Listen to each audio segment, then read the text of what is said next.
بسم اللہ الرحمن الرحیم۔ ڈاکٹر اسرار احمد کی کتاب جو قرآن مجید کی تفسیر ہے بیان القرآن، اس میں ہم سورۃ البقرہ کی تفسیر پڑھ رہے ہیں۔ آیت نمبر 5، 6 اور 7 آج پڑھیں گے۔ اولئک علی ھدی من ربہم، یہی وہ لوگ ہیں جو اپنے رب کی طرف سے ہدایت پر ہیں۔ وہ ابتدائی ہدایت بھی ان کے پاس تھی اور اس تکمیلی ہدایت یعنی قرآن پر بھی ان کا پورا یقین ہے اور محمد صلی اللہ علیہ وآلہ وسلم کی اتباع کر رہے ہیں۔ وَأُولَئِكَ هُمُ الْمُفْلِحُونَ، اور یہی وہ لوگ ہیں جو فلاح پانے والے ہیں۔ فلاح کا مطلب کیا ہے؟ قرآن مجید کی بہت اہم اصطلاح ہے یہ۔ اس کا مطلب ہے منزل مقصود کو پہنچ جانا، حقیقت کو پہچان لینا، حقیقت کا عیاں ہونا۔ ان پر وہ کہہ رہے ہیں جی انشاءاللہ سورۃ المومنون کی جو آیات ہیں اس میں یہ چیز واضح انداز میں ڈیٹیل میں بیان ہوئی ہے، فلاح پانے والے کون سے ہیں۔ یہاں وہ بتا رہے ہیں کہ فلاح پانے والے، کامیاب ہونے والے، منزل مقصود کو پہنچنے والے اصل میں یہی لوگ ہیں۔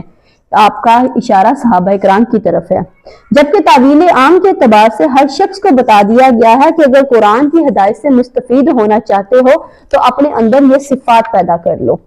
آیت نمبر 6 میں بیان ہوا ہے ان الذین کفروا سواء علیہم انذرتہم ام لم تنذرہم لا یؤمنون، یقیناً جن لوگوں نے کفر کیا یعنی وہ لوگ جو کفر پر اڑ گئے، ان کے لیے برابر ہے اے محمد صلی اللہ علیہ وآلہ وسلم کہ آپ انہیں انذار فرمائیں یا نہ فرمائیں، وہ ایمان نہیں لائیں گے۔ ان الذین کفروا سے مراد یہاں وہ لوگ ہیں جو اپنے کفر پر اڑ گئے۔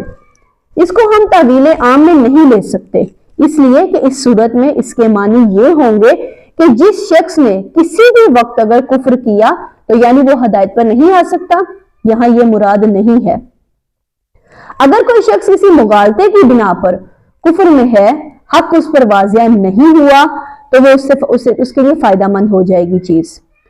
آپ اسے واضح نصیحت کریں گے تو وہ اس کا اثر قبول کرے گا، لیکن جو لوگ حق کو حق سمجھنے اور پہچاننے کے باوجود ہٹ دھرمی، ضد اور تعصب کی وجہ سے یا تکبر اور غرور کی وجہ سے کفر پر اڑے ہوئے ہیں، ان کی قسمت میں ہدایت نہیں ہے۔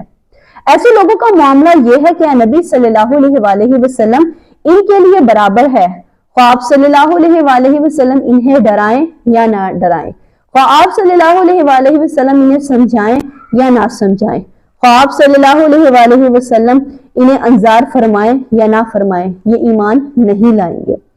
اس لیے کہ سوتے کو تو جگایا جا سکتا ہے، لیکن جاگتے ہوئے کو کیسے جگایا جائے؟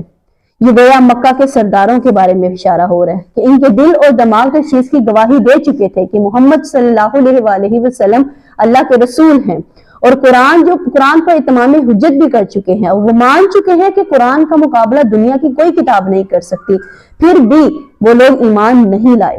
آیت نمبر 7 ہے ختم اللہ علی قلوبہم وعلی سمعہم، اللہ نے مہر کر دی ان کے دلوں پر اور ان کے کانوں پر۔ ایسا کیوں ہوا؟ ان کے دلوں پر، ان کے کانوں پر ابتدا میں ہی مہر لگا دی نہیں گئی، بلکہ جب انہوں نے حق کو پہچاننے سے انکار کیا، اس کی پاداش میں اللہ تعالیٰ نے ان کے دلوں پر مہر لگا دی اور ان کی سماعت پر بھی۔ وَعَلَىٰ أَبْصَارِهِمْ غِشَاوَةٌ، اور ان کی آنکھوں کے سامنے پردہ پڑ چکا ہے۔ وَلَهُمْ عَذَابٌ عَظِيمٌ، اور ان کے لیے بہت بڑا عذاب ہے۔ یہ دوسرے گروہ کا تذکرہ ہے۔ ایک رکوع میں دو گروہوں کا ذکر سمیٹ لیا گیا۔ ایک وہ گروہ جس نے قرآن کریم کی دعوت سے صحیح استفادہ حاصل کر لیا، ان میں طلب ہدایت کا مادہ موجود تھا، ان کی فطرت سلیم تھی، ان کے سامنے دعوت آئی تو انہوں نے قبول کر لی اور قرآن کے بتائے ہوئے راستے پر چل پڑے۔ وہ گلستان محمدی کے گلے سرسبد تھے، وہ شجرہ قرآنی کے نہایت مبارک اور مقدس پھل ہیں۔ دوسرا گروہ وہ ہے جس نے حق کو پہچان بھی لیا لیکن اپنے تعصب، اپنی ضد، اپنی ہٹ درمی کی وجہ سے اس کو رد کر دیا۔ ان کا ذکر بھی بہت اختصار کے ساتھ ہوا ہے، انشاءاللہ اگلی آیات میں ان کا ذکر تفصیلاً بیان کیا جائے گا۔ جزاک اللہ خیرہ۔